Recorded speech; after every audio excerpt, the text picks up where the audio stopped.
this remains an issue of controversy, but the narrative we thought we knew is not the reality. The narrative we thought we knew is not reality. Why did you think you knew the narrative? Why?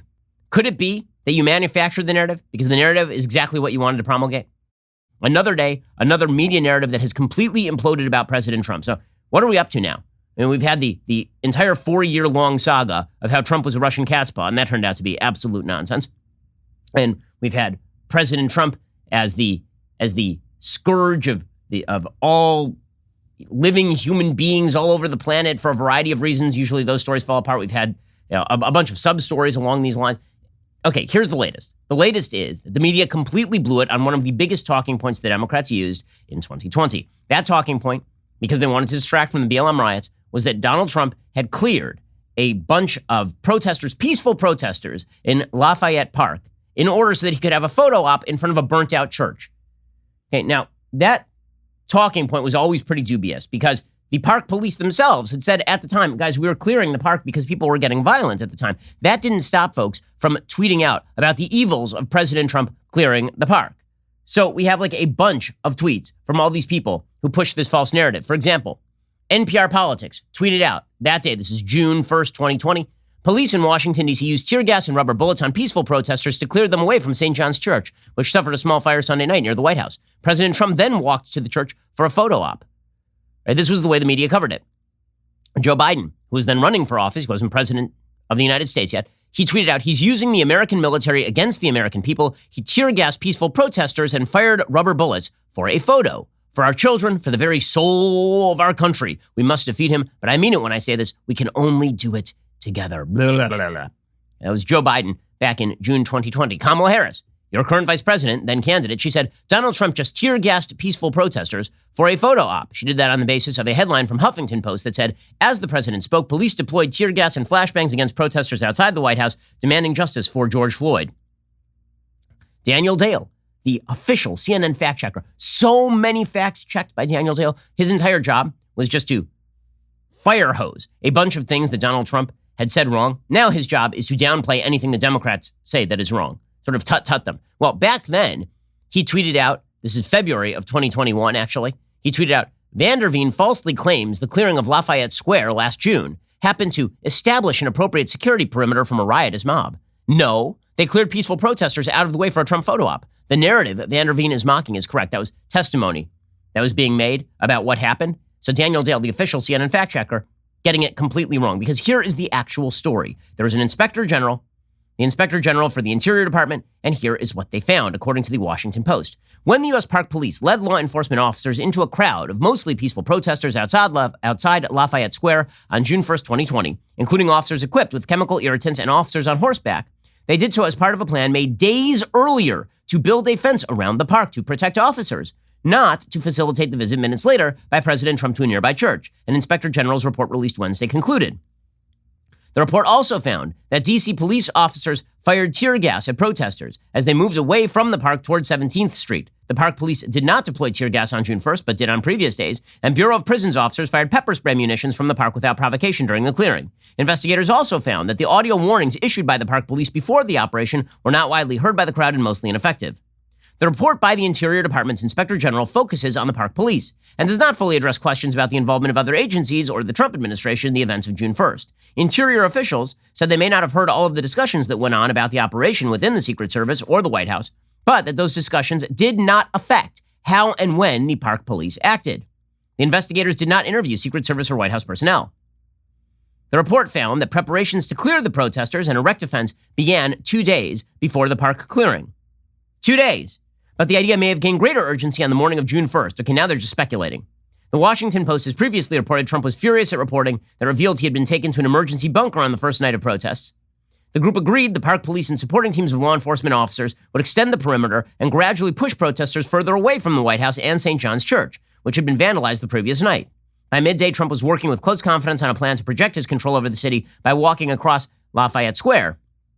But this had nothing to do with what the park police were doing. The park police had been planning for days to already clear Lafayette Square. Park police officials, including then acting chief Gregory Monahan and an unidentified incident commander, told Inspector General investigators they learned around mid to late afternoon of the president's unscheduled movement to Lafayette Park. Both park police officials reported they were not told a specific time for the president's potential arrival and that learning this information did not change their operational timeline, which was to push protesters back as soon as National Guard officers and the fencing arrived, both of which occurred after 5 p.m.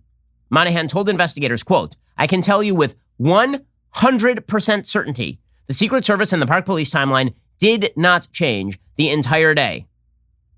Okay, so the entire media and the Democratic Party ran with the lie that Donald Trump forcibly cleared Lafayette Park in order so that he could have this photo op, that's what this is about. Instead, park police cleared it because they'd been planning to for days. And as it turns out, by the way, there were a bunch of officers who had been injured in Lafayette Park over the prior couple of days. There were a bunch of officers there were 49 officer injuries around Lafayette Park through May 31st. Between May 25th and May 31st, 49 officer injuries because park police were, according to the report, being pelted with water bottles, rocks, and fireworks. But wait, we were told these were peaceful protesters, just people who were out there chanting for justice. And they were cleared because Donald Trump, evil Donald Trump, wanted to walk out and hold up a Bible at St. John's Church. Nobody could explain how these peaceful protesters had burned a church 5 minutes beforehand. But the entire narrative was never very good. And then the media just played it to the hilt. This was part of campaign commercials for the Democrats. This was Joe Biden talking about it openly on the campaign trail. It was Kamala Harris lying about it on the campaign trail. And again, the media just ran with this thing. They ran with it because it was beneficial to their narrative, which is that Donald Trump was a fascist. The narrative was not going to be good for them if it turned out that they had been fostering and backing and supporting rioters who had injured 49 police officers or had contributed 49 injuries to police officers and then made excuses for those people and blamed Trump. That would have been a worse narrative. So instead, it was Donald Trump, evil Nazi fascist, clearing the park of peaceful flower power children. Oh, except none of that was true. Except that wasn't true. And Meet the Press acknowledged that yesterday. It was very, very awkward. Here was Ken Zalanian over at NBC's Meet the Press having to make the awkward announcement that, yeah, we kind of blew this thing for a year. It doesn't second guess the decision to clear the protesters. It says that the park police was within their rights. And this is controversial, Chuck. Black Lives Matter is suing the Justice Department in federal court over this.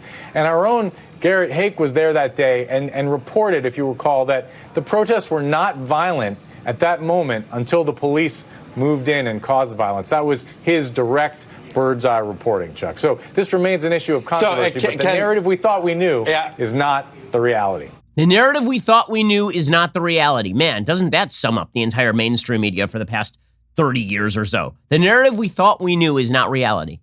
Why did you think you knew that narrative? The park police said at the time what the Inspector General's report ended up finding, which is that these two events were not connected. That Trump may have taken advantage of the fact the park was cleared to go do the photo op, but that they did not clear the park for the photo op. There's a difference. Okay, but the narrative we thought we knew is not reality. Why did you think you knew the narrative? Why? Could it be that you manufactured the narrative because the narrative is exactly what you wanted to promulgate? And by the way, this was the constant drumbeat. It was the constant pattern throughout the Trump administration. It's the constant pattern today. The narratives that back the Biden administration are the ones they want to manufacture. Just like the narratives that undercut the Trump administration, those were the narratives that they wanted to push as hard as they possibly could. Everything from Trump backs white supremacists to Trump is a Russian cat's paw. All those narratives are unbased in fact. Does not matter. They've continued to promote those narratives over and over and over again. Down to, by the way, the idea that Donald Trump is responsible for the riots of January 6th, as though the people who rioted didn't have agency, and ignoring the fact that he explicitly called in his speech for people to be peaceful at the Capitol. You could rip into Trump's rhetoric without suggesting that he is responsible for that any more than Bernie Sanders is responsible for a nutcase going and shooting up a bunch of congressional baseball players.